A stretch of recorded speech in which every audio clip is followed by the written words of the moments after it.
You ever see a neighborhood lose its mind over air conditioning? I'm talking about grown adults, sweating through their collared shirts and sundresses, plotting in Facebook groups like some sort of digital mob. All because my house glowed through a blackout like a UFO had landed right there on Ridgeview Drive. That was the summer the Texas grid gave up, and the heat, I swear, tasted like battery acid. You'd open your door, and it was like stepping into an oven you didn't order, the air thick enough to chew. And me, Ronnie Wells, the energy hoarder, according to folks who suddenly discovered my name. Let me back up a sec. I built my fortress for days just like that. 3 Tesla Powerwalls, diesel backup, solar panels strong enough to laugh off hailstones. Every permit signed, every bolt legit. My AC purred along, fridge humming, ice cubes clinking in a glass. It was paradise if you ignored the angry emojis popping up on the HOA Facebook page. The neighborhood looked like a ghost town by noon. Groceries spoiled, kids crying, and next to every complaint, maybe Ronnie could share some of that power. Yeah, that happened. So the first knock comes. Clipboard, golf shirt, and pearls that could choke a swan. Karen Stanhope, HOA president and local queen bee. You can spot that self-righteous squint a mile away. Mr. Wells, she says, all dry as her hydrangeas. We're facing a community emergency. The board voted to request shared access to your system. I just blink. You want to what? Plug into my house. She gives me this look, like I'm the class dunce. You live adjacent to our development, and the HOA charter allows temporary resource sharing during outages. It's only fair. I almost laughed. Ma'am, my property's not your HOA. Your line ends across the street. This setup? It's mine, built and paid for. Her mouth tightens. Your refusal could be seen as endangering your neighbors. We'll be contacting the Public Utilities Commission. I tell her, please do, but don't forget the part where you're trying to tap into a private, off-grid system. They'll get a real kick out of that. They storm off, clipboard dude snapping pics of my fence like he's working a crime scene. You know what I mean? It never stops at letters. That evening I'm grilling steak, and a white SUV creeps by, someone filming out the window. Next morning, there's an envelope taped to my gate. HOA letterhead, gold emblem, the works. Inside, pure comedy. Emergency directive. I'm to provide immediate grid sharing for humanitarian relief. Fines threatened. As if they had jurisdiction. I sip my coffee and shake my head. It's all a game to them, but I knew they'd escalate. So I double-checked the system. Every port locked, every cable mapped, every failsafe armed. If someone tried anything, I'd know. That night, while lightning flickered on the hills, half the block glared at my windows, sweat pouring, plotting by candlelight. I could feel the air crackling, and I knew desperation and Karen's ego would turn a blackout into something uglier. Phone rings before sunrise, unknown number. Mr. Wells, this is Karen Stanhope. The board voted you're inside the operational boundary, obligated to share. I sip coffee real slow. Karen, check a county map. My land was here before your subdivision. I'm not your member, not by law, not by contract, not by any stretch of the imagination. She sweetens up. Surely you don't want to alienate your neighbors. We'll send an electrician to inspect your ports. I say flat. You show up here, that's trespassing. She huffs and hangs up. By lunch, there's a white pickup at my drive. 2 guys in neon vests. Maintenance, checking for safety compliance, they claim. I just smile.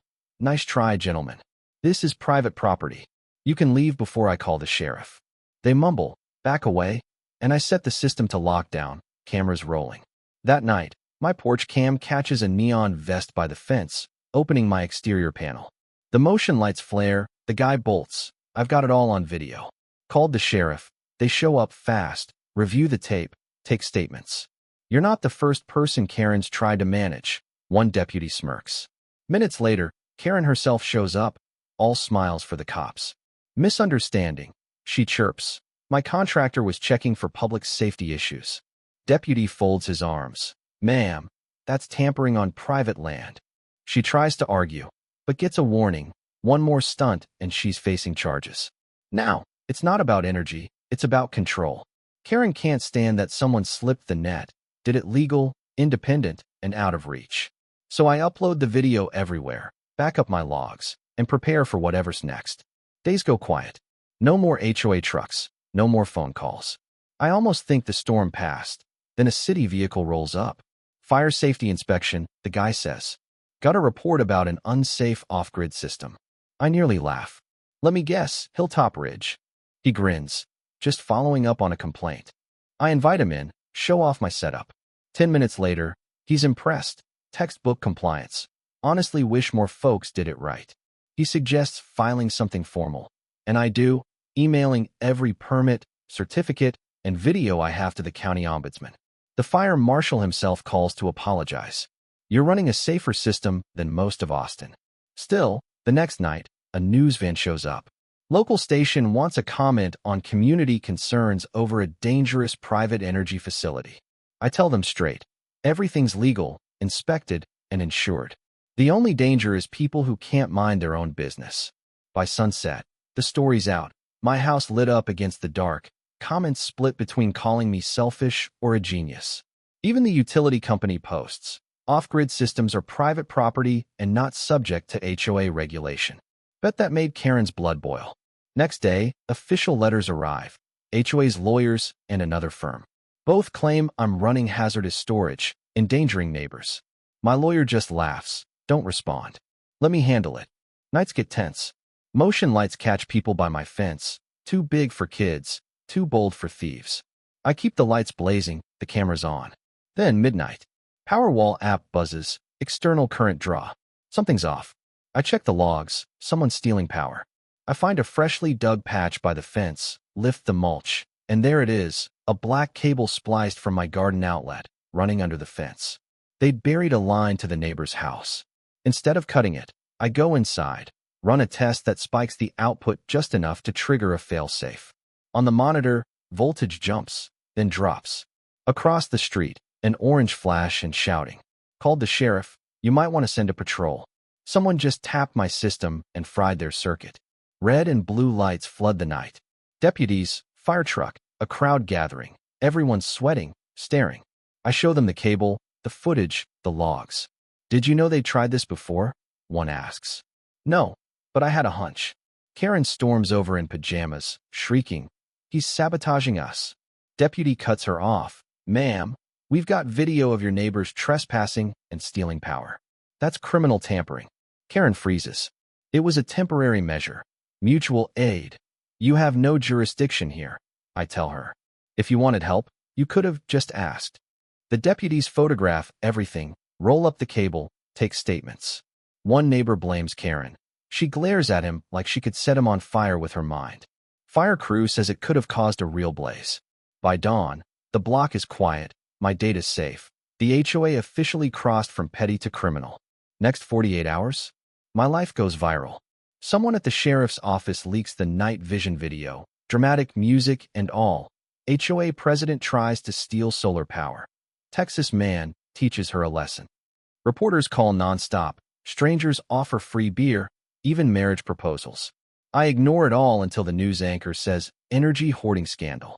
I call Amanda Rivera, my old energy law specialist. Amanda, half of Austin thinks I electrocuted my neighbors. She laughs. You didn't, right? Nope, but I'm about to sue someone. Amanda reviews everything. Her verdict, they're screwed. She drafts filings for defamation, interference, and tampering. We get a restraining order, issue a press statement, and finally, the comments turn. Even HOA members start leaking emails. Turns out Karen was threatening, scheming, plotting alternate access if the homeowner remains defiant. Days later, sheriff calls. DA's office is looking at charges, possibly fraud and conspiracy. HOA's Facebook page disappears. Karen's hiding behind her gate. She claims I'm running an unregulated facility. Amanda fires off a cease and desist. Late one night, two men in suits knock. State inspectors. Unauthorized electrical equipment complaint.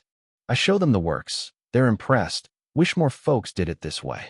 Amanda calls. The judge granted the restraining order. HOA can't come near my fence. Any more fake complaints go straight to harassment. For a week, all is silent. But silence from Karen is never peace. It's plotting. Then Blake, an exhausted HOA board member, knocks on my gate. You don't know me, but you need to see this. Hands me a thumb drive, emails, minutes, proof Karen's been hiding things, even from her own board. She forged signatures, authorized funds for grid linkage. That buried cable? Her idea. She even tried submitting fake agreements to the utility. Amanda moves fast. Sheriff raids the HOA office. News vans roll up, cameras everywhere. DA confirms it all. Forgery, tampering, emails tying it to Karen's laptop. The HOA implodes. Board members quit. Neighbors apologize. Karen, of course, plays victim on TV, but the sheriff confirms it all. Police show up at Karen's, cameras rolling, neighbors watching. She's charged with conspiracy, forgery, interference. I just pour a drink and let the hum of my solar inverters soothe my nerves. This wasn't just a feud anymore. It was a fight for what private property actually means. Courtroom smells like stale, AC, and cheap paper. Karen's face twitches, pearls gone. DA lays out every crime. Forged docs, tampering, the buried cable video. Amanda presents civil violations, defamation, false complaints. State energy expert calls the HOA's tampering the electrical equivalent of hijacking a fuel line. Board members fold, some break down on the stand. Karen cracks when her fake signature flashes on the big screen. It's over. Judge's ruling. HOA guilty on all counts. Dissolved by the state. Karen barred for life. I don't gloat, just breathe. Amanda whispers, that's justice. News explodes. HOA president convicted. Neighbors shake my hand, call me the solar sheriff. The street finally, blessedly, goes quiet. Autumn comes. Hilltop Ridge falls to pieces. Lawns grow wild. The HOA sign sags. Peace settles in. My property. Never better. Upgraded batteries, a warning sign carved in concrete. Private energy system. Trespassers prosecuted. A clean energy startup makes me a paid consultant. First check 6 figures. One night. As another storm rolls in, the grid across the street fails again, but my house shines bright. I watch silhouettes at the road's end. Maybe now, they realize independence isn't selfish, it's survival. I sip coffee as the rain pours, the light steady, the irony sweet as Texas tea. The same sun that once fueled their envy now powers my peace. Let them try again. This time, I'll see them coming before they ever touch my gate.